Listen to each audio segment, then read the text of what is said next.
Hey guys, so I have a new concept here for a top 10 video. There have been a lot of top 10s out. Top 10 winter, top 10 spring, summer, top 10 compliment getters, everything you can think of. But I have not found a top 10 video of bottles. Not the juice, the actual bottle itself. How it looks, how it's presented, how it sits on the shelf, everything. So, I thought I'd put that together for you. Now, this review is not going to look at the juice itself. The 10 bottles that I have on here, they do not speak to the juice whatsoever. So there's a nice smattering in these 10 of niche and designer, and again, only speaking to the bottle itself. So, here we go. Start with number 10. The infamous Rokas. I think I'm pronouncing that right. Boy, this one, the shape of it is really what is what gets it. They designed this to look like a dagger. If you look on the box, on the inside flap, there's a little picture of a dagger. And that's supposedly what the inspiration was for it. Now, you can draw your own conclusions as to what this looks like. It's been talked about quite a bit online and has its own little nicknames, which I won't get into. You can come up with that one on your own. But I put it on here because it is very unique, if for no other reason than not just the shape of it, but this is the only bottle that opens downward. You open it and you have to flip it over. So you have to do that. Not too bad. And you can also, I've seen some people do this. I don't know how to. You can actually stand the top of it in the bottom, like so. It doesn't really stay all that well, but you can do it. It's not too bad. The only downsides of it that I don't like, this little metallic part here isn't metal, it's plastic. The sprayer is metal, and this part here, the top, that's also plastic. I've heard that the bottom part here, this thing is supposed to look like a flashlight. I don't know how true that is, but I guess it sort of does, but I don't know. Anyways, number 10, Rokas Men. Moving along, number 9, moving to the women's side. This is the Alien version of the Le Coeur du Parfum line from Thierry Mugler. I put this on here because of just how unique this. He uses this for his regular Angel bottles too, and I think the Sun Essence ones and a few of the other flankers. Just how unique this shape is and the detailing that goes into it. It's incredibly intricate. If you look at the number of sides that are on this bottle, there's probably about 30 on here. Just number of actual glass sides. And if you look at it from the top there, take the cap off so you can see a little better. You can actually see that's the Mugler star. It's the same design that you see on the Amen box, or the flask rather. Only downside, again, you have a plastic cap. Not a big fan of it, but can get over it. I think it's supposed to replicate a rock of some kind, or like, I don't know, sometimes his ideas go a little haywire, but this one I think they really did a nice job of making it a very unique bottle. There's nothing else on the market that looks anywhere near this. And just the intricateness and the attention to detailing of the glass, very well done.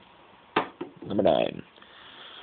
Move along to number 8. This is from the Versace house. This is Versace Param. Now, this one is very simple. This one gets its points for, not for intricacy, but for being very classy, with subtle detailing that really makes the bottle stand out. If you look on the top there, on the cap, you have the Versace logo that they're known for. You have the logo on the neck of the bottle there. And on the top of the sprayer, you can sort of see it. You have the Medusa head, as well as on the middle there. So just very well done presentation here. You can see the sides of it, or rather the front kind of juts out a little bit, and with you have the blue juice that goes around the clear glass. Really nice coloring.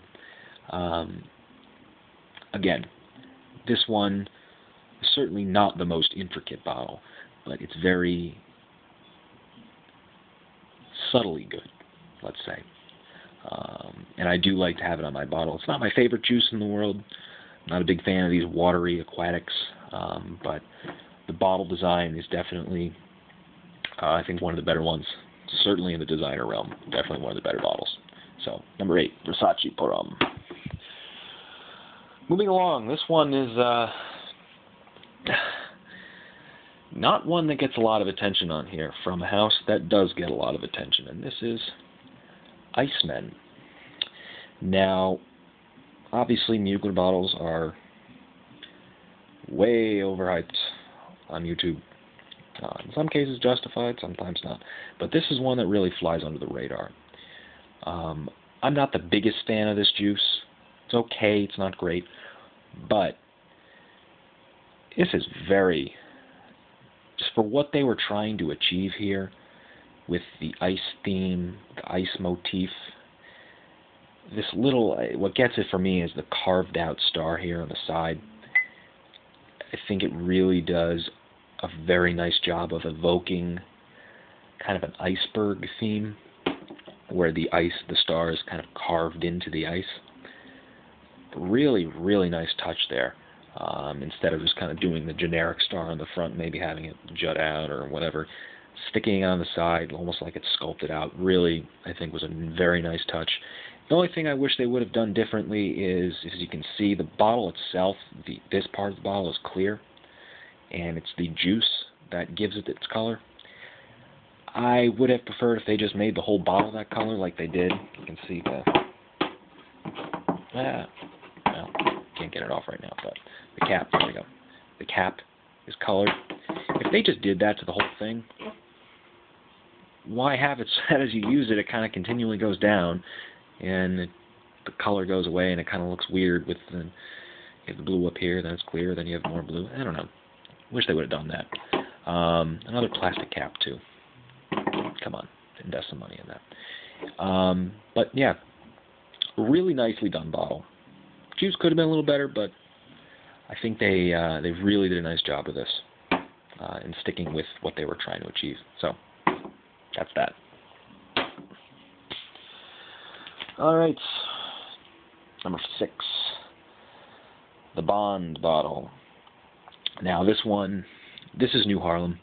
I chose this a little bit generically because so many of the Bond bottles look very similar. Obviously, the Superstar, every Bond bottle is the same in terms of its shape. They all are like this. Props to them. Glass cap. That part up there is glass. Well done.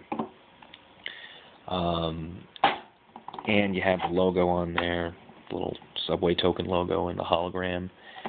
Just a very nice, obviously the shape is unique to Bond. They're the only ones who do it. Nobody else tries it because it's their thing. Very nice detailing here. You have the kind of extended edge around the corners of the star. The shaping is very nicely carved there on the side with the cap so that it runs very smoothly, so it's very nice lines. This is well done. I really think the bottles are good. Some are better than others in terms of the actual design on the bottle. The I Love New York ones, they're a little tacky with a giant logo on it. I am a fan of the West Side bottle, which we'll have very soon from the split, with a little clef on it. But I chose this one just because of how many Bond bottles look like this. just with a different thing on the front. So that is number 6 from the Bond House.